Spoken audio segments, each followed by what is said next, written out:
Hello students, how are you all? I hope you are all fine and doing well and safe at home.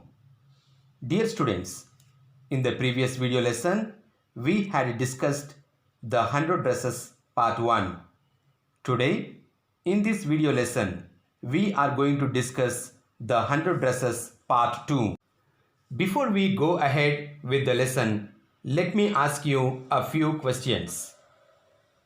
Dear students, how do we judge the people around us? Usually, we judge them by their money, wealth, and possessions. Or there's something more enduring value to look for in a person. The largest wave of Polish immigration occurred during the World War II, when more than 1 million Poles migrated to the United States.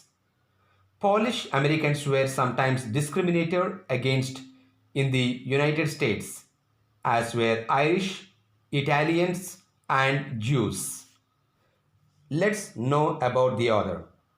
As you already know about the author from the previous class, LBSOR Esther was an American children's author and a children's librarian. She won New Fry Medal for her book Ginger Pie. The story is based on her real-life experiences. Theme of the story: it becomes rather difficult for a poor immigrant like Wanda Petronsky to adjust herself in an environment which is not very conducive to her. However, Wanda rises above all these petty considerations. She still loves her previous school and her classmates. She is generous enough to donate her 100 drawings to her classmates. She has no ill feelings towards Peggy, who used to tease her by putting embarrassing questions regarding her dresses. She allows Peggy to have the drawing of the green dress and Maddie the blue one. However, the damage has been done. In his letter to Miss Mason, Wanda's father clearly mentions how he is forced to move out of the place and get his children admitted to a new school. The message is clear. Any kind of discrimination does torture those who suffer it silently. In continuation of the previous lesson, the 100 Dresses Part 2 reveals why Wanda Petronsky had not been coming to school. The Petronsky family decided to move to a big city where no one would care about their unfamiliar name. On hearing the note, Maddie and Peggy got anxious as they realized that they would never get a chance for making amends for all the teasing they had done. Both the girls get relieved only on learning that Wanda liked them and had dedicated 100 dresses or drawings to each one of them. The monitor came to the class from the principal's office with a note. Miss Mason read the note for several times, very carefully, attentively, and thoughtfully. Then she asked everybody to sit in their places quietly. Now the whole class was silent. Miss Mason said that the letter had been sent by Wanda's father and she wanted to read the letter to the class. As she was about to read the letter, her manners showed that there was something very important and everybody listened closely as Miss Mason read the letter. Dear teacher, my Wanda will not come to your school anymore. Jake also. Now we move away to big city. No more holler Pollock. No more ask why funny name. Plenty of funny names in the big city. Yours truly, Jan Petronsky. Once the letter was read, there was a great silence in the class. She observed everybody and then spoke in a low voice. She expressed her feelings that none of the boys or girls in the class had any intention of hurting others' feelings because his or her name happened to be unfamiliar or lengthy. She finally concluded that whatever had happened in the class had happened without thinking. It was sad and unfortunate. And also, she asked everybody to think about it very seriously. It means such things should not be repeated.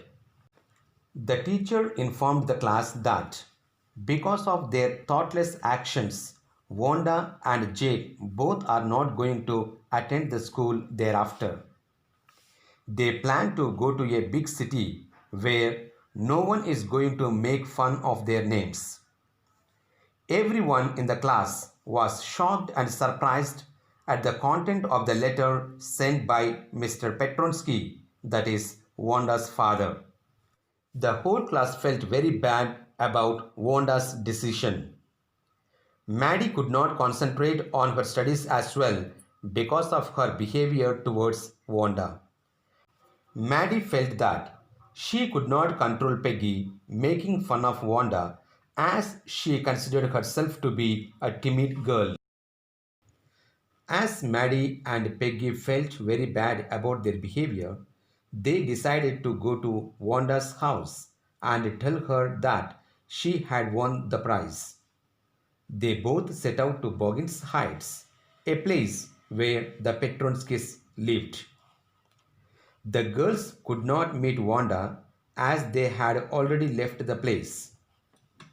Peggy tried to defend her behavior towards Wanda, but Maddie was not happy with her defense.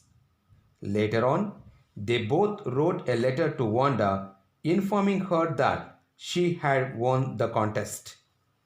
They realized their mistake and were expecting a reply from Wanda. During Christmas time, Miss Mason got a letter from Wanda. She wrote that the girls could keep those 100 dresses with them as she had another 100 in her house. Though Peggy and Maddie were cruel and made fun of Wanda, she did not take it to heart. She forgot everything and she drew the drawings of both the girls. Maddie recognized her face in one of the drawings and felt very happy. Then she decided to go to Peggy's house and inform her about her face on one of the drawings as well. Okay, students, here are a few hard words with their meanings. Just go through them and learn them. Dear students, let's recap the story once again. The teacher, Miss Mason, got a letter from Wanda Petronsky's father. Then she read Wanda's father's letter to the class. He informed that his children, Wanda and Jake, would never come to their school again. Miss Mason spoke in a sad, low voice to the class. Perhaps what was said was very sad and unfortunate. True, Maddie didn't like Peggy putting embarrassing questions to Wanda Petronsky. Maddie felt guilty as she stood silent and never opposed Peggy when she was teasing Wanda. She wanted to tell Wanda that her 100 dresses were beautiful. Both the girls, Peggy and Wanda, set out for Boggins Heights, the place where Wanda used to live. They knocked on the door loudly but got no answer.